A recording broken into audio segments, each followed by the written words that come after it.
institutions and talked about empowerment of women in general. So that was another step. The phase 3 came in the mid of 19th century. That is also when the Companies Act came. So the Companies Act came in 1956, and the phase 3 was when the Companies Act really encouraged the PSUs, or the public sector undertakings, to ensure better distribution of wealth in the society. But as liberalization came and the private sector started really booming, the state also realized that public sector undertakings doing the CSR is not entirely enough. It needed to be more than that, and that is when, in the Companies Act in 2013, CSR was made a mandatory provision. When we say mandatory provision, it means usually that the companies which have the net worth of more than 500 crores or annual turnover of more than 1,000 crores or annual net profit of more than 5 crore, they need not and but if you have a company, say you are the owner of NTPC, then if your company has net worth of more than 500 crore, or if your company has an annual turnover of more than such and such amount, or so it is not an and, it's an or. It's also important to understand that what exactly do net worth, annual net profit, and annual turnover mean, because there can be some very thin lines between all of them and can get tougher to understand. To just make it clear, the net profit specifically means only the revenue minus the cost, while the turnover literally means what is the sales that your business is doing, and ultimately it is the measure of the business's performance. For net worth, it is all the assets of the company minus the liabilities. So the CSR expenditure must be at least 2% of the average net profit of the last 3 financial years. So to give you an idea, as you can see, there's an NTPC logo right there. The net worth of NTPC is like 1,07,408 crores, and it does the actual CSR that NTPC does is around 285 crores. Like, that was their last actual CSR. If you also see the Honda logo here. So the Honda logo is here because they are also our partners, and their net worth is around 12,857 crores. Now, although here the biggest name is not here, but just to give you an idea, the big name, say Reliance Industry, their net worth alone is 3,62,568 crores. So that gives you an idea that how much of an investment they have to make in their CSRs. So Reliance usually, their last net profit was of 35,000 crores, and their actual CSR was around 850 crores, which is much larger than a lot of other big corporate houses combined. Moving on to talk about the activities. Now, the activities in the CSR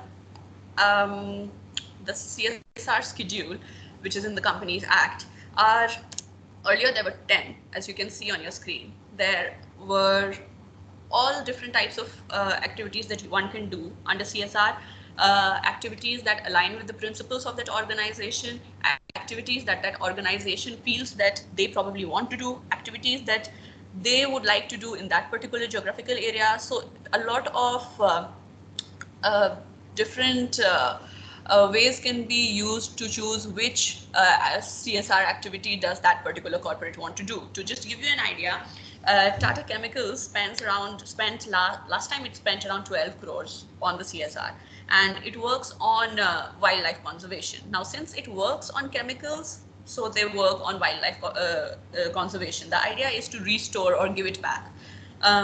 Similarly, Bharat Petroleum Corporate Limited, they work a lot on quality education. Mahindra & Mahindra prefers to work on after school support program for underprivileged girls. ITC really prefers to work or build models to generate livelihood or environmental capital. So if you see at the data, a lot of investment is received in the fields of education, health, fighting poverty and malnutrition, access to clean drinking water, livelihood, and for persons with disability. Now, very recently, there are two more activities that got included in the Act.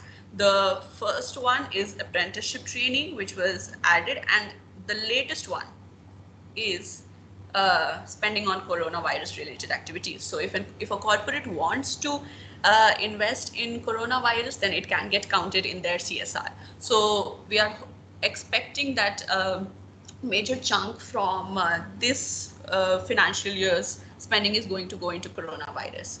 And let's see for how long does that last. To take you ahead, like I was saying, there are various models that the CSR team works in, and those traditional models, I'll just take you one by one.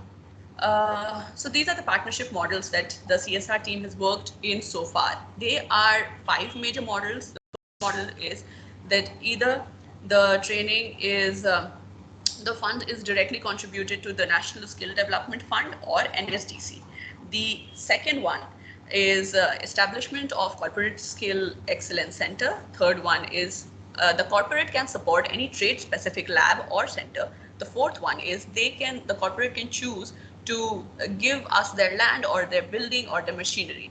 The fifth one is that the NSDC provides them advisory support to build a center of excellence. Now, examples of these can be that, so in one of our models, to give you the first example for the first model that we shared about the traditional model, the training one, is where SBI cards, which focused on, it dealt on training of 100 dialysis technicians, and majority of them were female.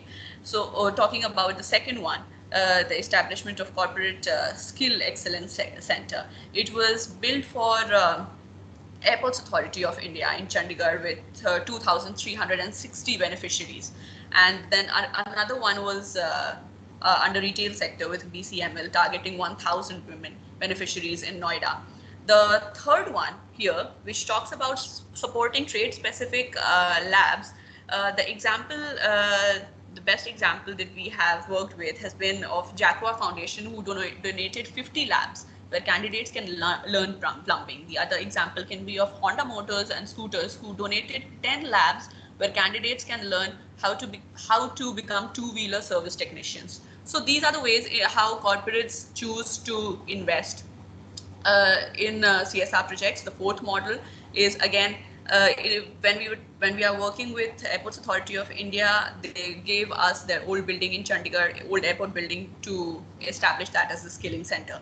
The last one is we are working with Parle Agro's philanthropic body, which is Prakash Jayantilal Foundation, and helping them establish a center of excellence that they have made in Bombay.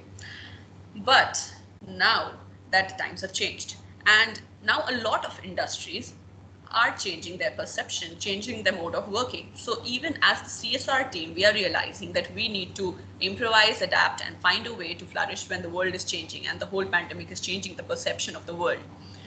To make you understand the models that we are working in, the innovative areas that CSR is beginning to look at are nano entrepreneurship, skilling with respect to COVID related activities. So any form of COVID response. The third one can be upskilling or rehabilitation of the migrant workers, because we just saw a very big migrant crisis happening. And the fourth one is value chain creation. Now, there are many more models that we are working in, such as digital marketing, counseling, awareness on safety, inclusion, diversity, on digital literacy, financial inclusion, and all the ones that you see on the screen right now.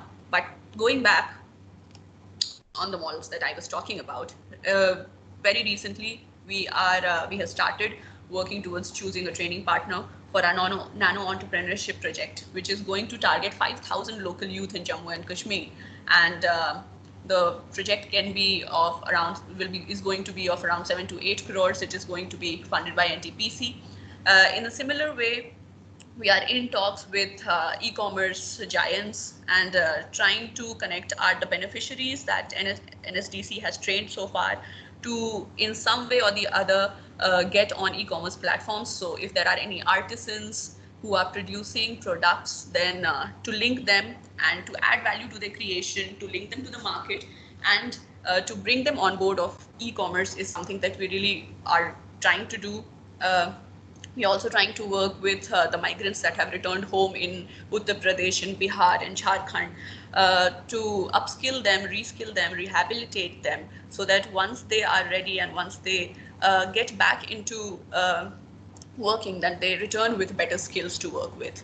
Of course, coronavirus is something that since every industry is looking at, we are also looking at how can we tap into this in the healthcare sector. We are in talks with a lot of SSCs, which are doing different forms of work support in the support of coronavirus crisis, and we are also looking at introducing job roles, because a lot of funders now would want to invest the CSR into the coronavirus.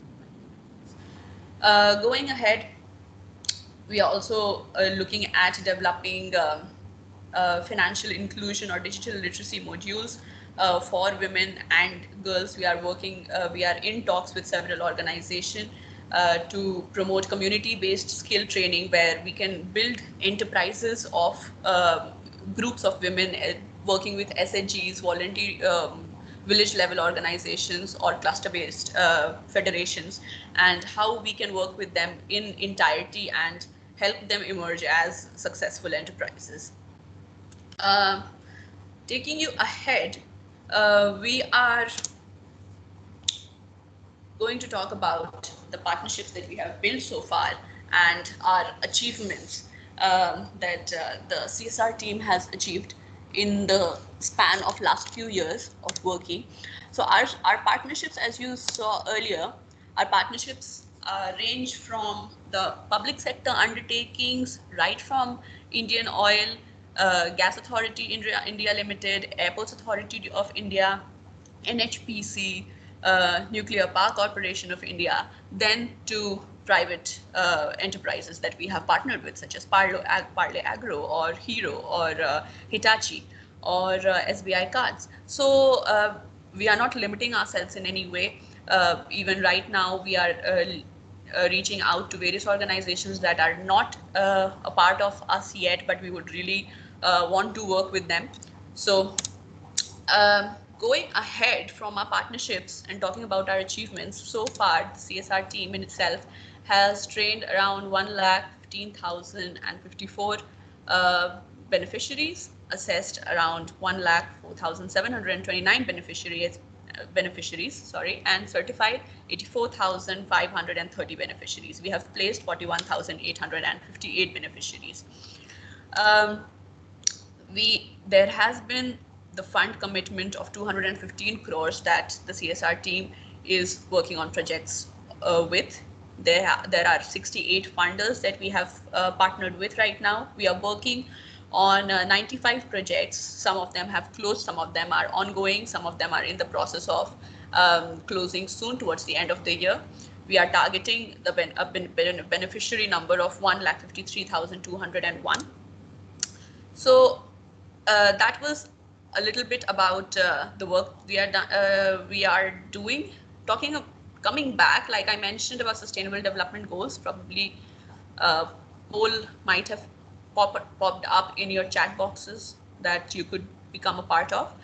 I'm going to talk about the indirect and indicative alignment, that the work that we have done so far, how does it resonate with the sustainable development goals. So there are 17 sustainable development goals that the UN had laid down, and each sustainable development goal, such as say poverty, or zero hunger, or quality education, or gender equality, can have a lot of deliverables and achievables. So how the idea is that if these are the goals that we have to reach by 2030, then how is our CSR team working towards it? We are very primarily working towards gender equality, because we provide equal access to vocational and technical training opportunity to both male and women, male and female candidates. Skilling of male and female candidates is undertaken. The training is approximately 50% females, and gender sensitivity is something that we really are particular about, and no tolerance. We undertake no tolerance as well. And similarly, we really are committed to working on the goal 10, which is reduced inequalities, because we give equal skilling opportunities. We are very particular about looking for projects that are aiming towards skilling persons with disabilities, transgenders, school dropouts, rural urban population. Even right now, like I said, I will probably talk about in the next slide more about it, and the introduction of gender sensitivity. Now, talking about the key highlights that have been of all the work that the CSR team has put together, uh, will be how we went ahead and we are working on programs that are operating in 28 sectors, 30 states and union territories in 235 districts, covering more than 95 plus job roles. We have covered 35 aspirational districts. I spoke about the lab donations by Jaguar, Honda two-wheelers and scooters, and also Schneider. We have reached out to more than 1 lakh underprivileged youth. Apart from government schemes, we have focused on marginalized communities such as the scheduled castes, scheduled tribes, OBCs, BPLs, persons with disability. We have targeted focus on people who have taken a voluntary retirement scheme. So people who are above 58 years of old, we are working on skilling them so that they can contribute in whichever way they can, even after they have retired. We are partnered with Caterpillar India to provide training under Black operator, HEMM mechanic with heavy machinery, medical insurance, residential support. We are also working on Saksham, which is a program which works in 5 districts and works in employing persons with disability. We have worked on very unique job roles such as dialysis technician, reclamation supervisor, safai karmcharis, and educated women on vermicomposting. We have completed requisition of prior learning of more than 40,000 Coal India workers in mining sector, covering 21 operational sites. We have exclusively focused on persons with locomotive, hearing disabilities, and speech impairment projects. We have established first of its kind center of excellence under aviation sector, women-centric sector, under the BMCL. Like I said in the previous part as well, Swabhiman was one of our projects in which we have worked with Safai Karmcharis. We have so far worked with 500 Safai Karmcharis and ensured secure livelihood for them. We have also signed an agreement with NHPC to skill 1,000 persons with disability in Jammu Kashmir and Northeast region, which is a project that we really look forward to. Right now, we are in the process of choosing the training partners and will be going ahead with that. As we come towards the end of what I had to present, I would like to leave everyone here who is part of the presentation so far with a few points to ponder upon. Things such as, so when corporates are unable to invest in the CSR, they can face jail term. Now, that is something some of us might think that they completely deserve it, and some of us might think that that is not the right way to go, because it is not something you can push a particular corporate into, or is it fine to push a corporate into? That is something we need. There is no black and white. There might be gray areas to the question. With respect to COVID-19 pandemic, which is affecting the investment scenario in development sector, how will it affect other activities? I was just reading an article, and there are already reports on how the pandemic has not just disrupted the maternal health services, but also the funding and the human resources that are being redirected towards fighting the crisis as at hand, which is the pandemic, and not thinking about the long-term crisis that we were fighting before, which was maternal mortality. So how is COVID-19 pandemic going to affect the CSR? CSR has always been a great opportunity for corporates to play in the brand value management, to make money out of it as well, and to really show that what is it exactly that they stand for, and what do they care about, and to represent it in very good way. I'm pretty sure you and me, we all must have come across a lot of advertisements which move our heart at how corporates have contributed something to a particular cause. So how does CSR play? What role is CSR playing in the brand value management for the corporate? And the last one, that as more and more CSR funds get invested into managing the crisis, as we boom, the private sector booms, and as coronavirus gets added to one of the activities that they can invest in, a lot of funds is going to come into CSR. And we need to see, we need to understand, or how will one monitor that the last mile delivery of the promised service is made to the intended community? Because towards the end of it, this is what CSR was created for. It was for social development, it was for accountability, and how will we ensure that? And yes, that was all from my side. With this, I would open the floor for questions. And yes, if there are any other questions, if there is anything that you would like to speak to the team about, you can always write to us at csr@nsdcindia.org, and we'll be happy to get back to you and happy to answer any questions that you might have right now as well. Thank you. Thanks, Ahimsa. I must say that you're quite a pro in taking presentations. Well done. Thank you, Archana.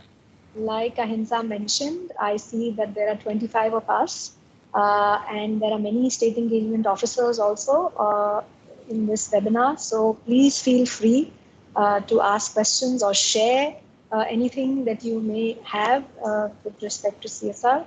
Over to all of you. Thank you.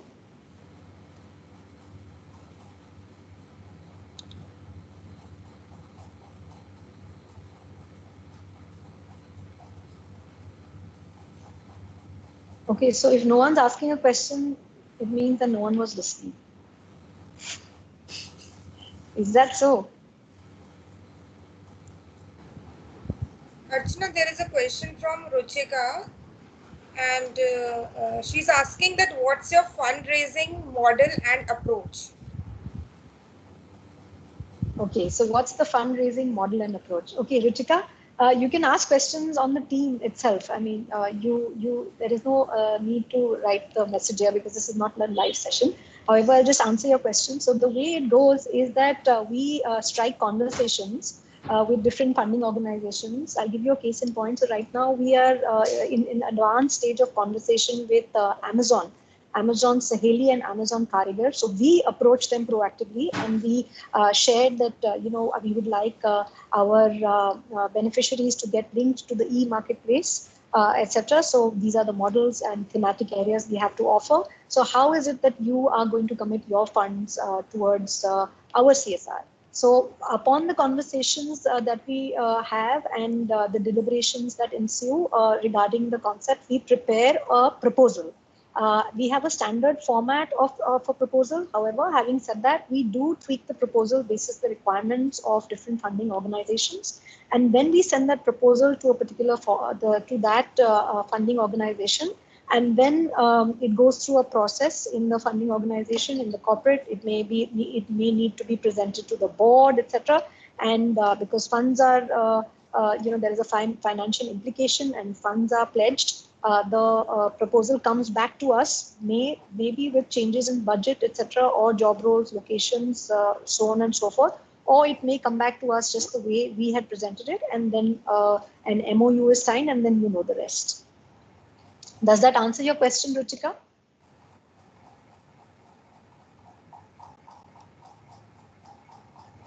Actually, Ruchika's microphone is not working. Okay. So okay. On chat. All right. There are more questions coming up from Sheila Dette Sarkar. Sheila Dette, you can ask the question directly.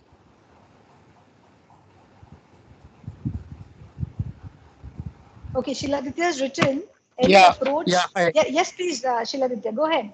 Hi, Archana. Hi. So any approach for PSUs any approach for the PSU like ONGC, Oil India Corporation, not for NTPC for that matter, because they do have a good presence across all the northeastern region. So I want your support in terms of getting all those proposals which we have already approached to them. So, and most of the PSUs, when I contacted them very recently, last 1.5 month, so they are saying that all the funds has been seized out, all the funds has been all seized out to the for the PM Care Fund. Is it true? I really don't know, but I wanted your guidance and support in taking these funds available with them for as far as the CSR work is concerned. Thank you. So thanks, Shiladitya, for advocating the NSDC CSR goals. Yes, it is correct that a lot of our funds have been directed towards the PM Care Fund. However, it's not that we are not signing on new projects. Power Grid has pledged a fund of about 14 crores to us, and Power Grid is a PSU. So the way to approach this would be, in my opinion, is to find out what is the thematic area or the focus area that ONGC is interested in. Is it girls? Is it women? Is it STEM education? Is it technology, migrant, whatever it is? So we've got 18 thematic areas now. I will share that document with you. You could share that document with ONGC and let them decide on their focus area. Once that is decided, then we can begin a dialogue and we can schedule a call and take it forward from there. What do you think? Fair enough. Yeah? Thank you so much. Thanks. Thank you so much. Thanks.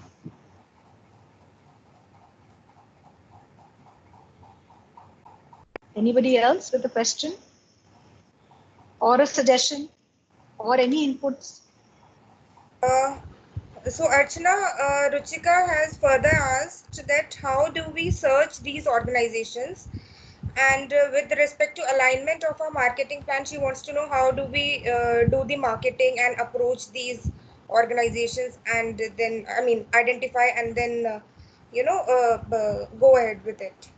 Okay, so I'll share with you, Ruchika, what we did in the beginning of the year when the new team was assigned to CSR. All of us reached out to about 40, each team member reached out to about 40 to 50 organizations on email, through LinkedIn, etc. And we prepared a very extensive a very extensive Excel sheet where we mapped everything about that organization, from its turnover to its net profits to its thematic areas, etc., so that we had a full research document on that particular organization, and we knew what we needed to pitch to the organization when we were talking to them. So yes, we did make cold calls, and we continue to do that.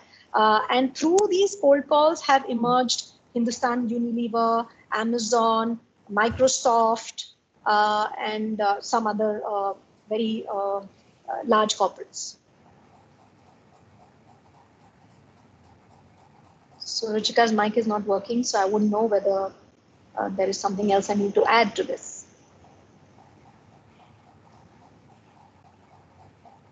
Okay, Ruchika says thanks. You're most welcome, Ruchika.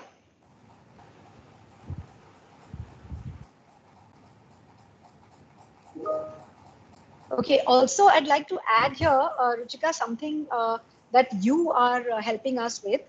Just wanted to share with the entire team that the media team has created a link, which is a sort of, not a PayPal account, but it's an online payment gateway through which NSDC can receive CSR funds. So that is going to go live soon. Ruchika will be able to tell us when that will be. So once that is live, I think all the state engagement officers here and others can pitch this to the corporates they are in contact with, and it'll be an easier method of bringing in CSR contributions to NSDC. So y'all all will know when this link goes live on the website. I think it's going to be done very, very shortly.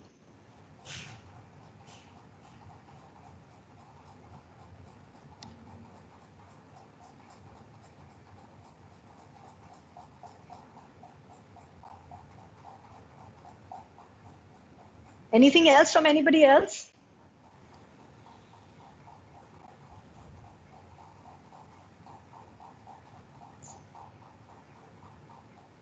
Okay.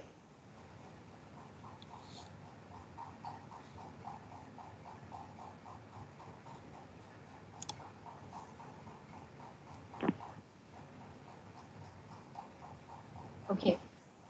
I don't think there is anybody else who wants to share something. Shall we? Any questions that you've got on the chat box? Not yet. Okay. So should we close then? Archana, I have. Yeah. Archana, Hi, I have Shoma. one Thanks. question. Thanks. First, let me thank you. Thank you. Hi, Thank you Archana. for asking the question. So it's a very simple question. It's like, do you see a dip in CSR funding and spending in post the lockdown period? And are there organizations that are deferring their CSR spends, or are they simply dipping, whether spending less on CSR, or are they deferring it? What is the broad trend that you're seeing? And does this differ by sectors also? Because different sectors are obviously hit differently currently. So, what is the broad understanding that you have on the CSR spending by corporates? Thanks so much. So I don't think CSR is dipping, but yes, it is getting detracted to other funds, which is the PM Care Fund primarily. So most of the fund that was earlier deployed to other CSR activities now is mostly going to the PM Care funds, and that's what we've been told by the different public sector units that at least for this financial year, all our funds have been committed and contributed towards the PM Care Fund. So that is as far as the deflecting part is concerned. And as far as dipping part is concerned, I don't think CSR funds are really dipping because they're getting deflected to another fund, which is the PM Care Fund. Because since it's a mandate, so 2% needs to be anyway committed. So either you committed to the PM Care Fund or any of the other activities that are mentioned in the CSR the schedule and the CSR provisions. So it has to be done this way or that way. So I don't think there is a dip, so to say, in terms of money that is being committed towards some sort of CSR activity. Sure, but if we look at the criteria, so they have to spend a minimum of 2% of their net profits on CSR profits, and there's a minimum threshold for turnover also. So if if firms are experiencing financial dip in their turnovers, for example, then naturally the absolute amount of CSR spending will tend to go down, right? Absolutely, it would. So that will perhaps reflect in the next financial year, if I'm not wrong, or towards the end of this financial year, because this financial year is just about begun. So in terms of that, I think slowly we will get feedback on this aspect that you mentioned. But yes, you rightly pointed out that that should be so. All right, thanks. Thank you. Any other question from the states?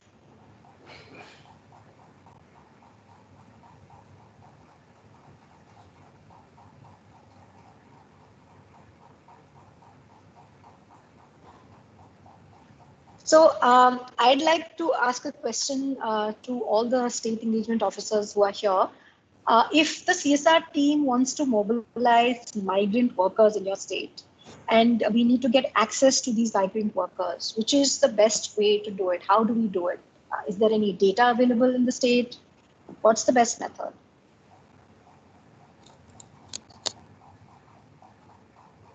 As far as Northeast region is concerned, and if I'm talking about only my 4 states, Archana?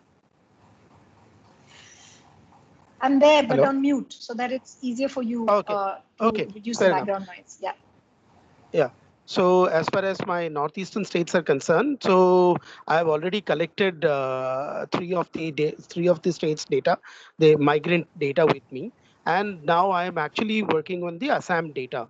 So hopefully it will take another 1.5 months to collect the data as far as Assam migrant workers are concerned. So the numbers are huge. 1,73,000 Assam migrants are here.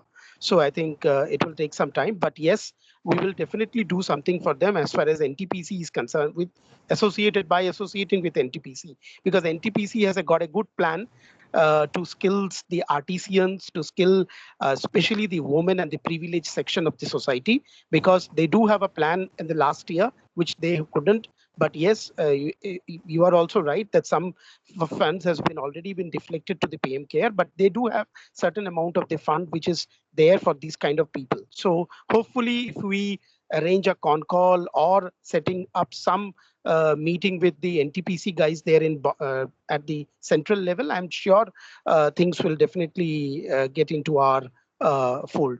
So I will request you and your team to get in touch with the NTPC at the top level. I'm sure from there we will get some fund as far as the northeastern states are concerned, and they are actually focusing towards Assam in a big way. So thank you so much for this. Yeah, thanks, Sheila Vidya. So there's no dearth of funds right now. We already have a project with RECL for about 10 crores for the Northeast. So it's just about getting more innovative with our project. So I'm going to connect with you on the migrant worker aspect and figure out how these 10 crores can be mobilized towards skilling of migrant workers in the Northeast. So I'm going to take this forward with you separately. Okay, thanks. So anybody else for their states, please? Thanks, Sheila Vidya.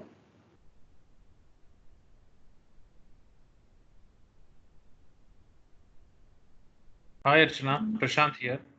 Hi Prashant. In Andhra Pradesh and Telangana, in Andhra Pradesh, AP State Skill Development is consolidating the data of migrant workers. And in Telangana, Department of Employment and Training, they are consolidating the data. I heard they wrote a letter to our secretary regarding funds to start these courses for migrant workers. So great, Prashant. If you can tap into the data or figure out how that data can be accessed by training partners, then we can start deploying the CSR funds that we have for your state in that area of training migrant workers. Okay. I'll do so that. We'll again, get in touch with you separately for your states. Sure. Thank you. Anybody else, please? Okay, then I guess it's a wrap. So thank you very, very much, everyone, for attending this webinar. I'm sure it's meant a lot to each one in the CSR team as it has meant to me. Thank you once again, and I'm sure you enjoyed it because Ahimsa was very good in her presentation indeed. All right, then. Thank you. And bye-bye. Stay safe, everyone. Take care. Thank you. Bye-bye. Bye. Thank you, Thank you. Archana. Bye-bye. Bye-bye. Thank you. Thank you. Thank you, everyone.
So Ahimsa, it's you and me.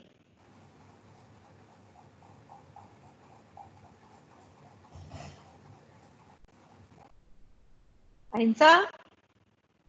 Yeah, it's just okay. It's just you and me. Yeah. Very, very well done.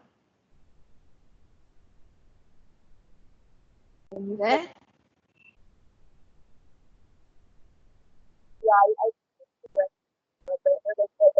Again, your microphone is acting up.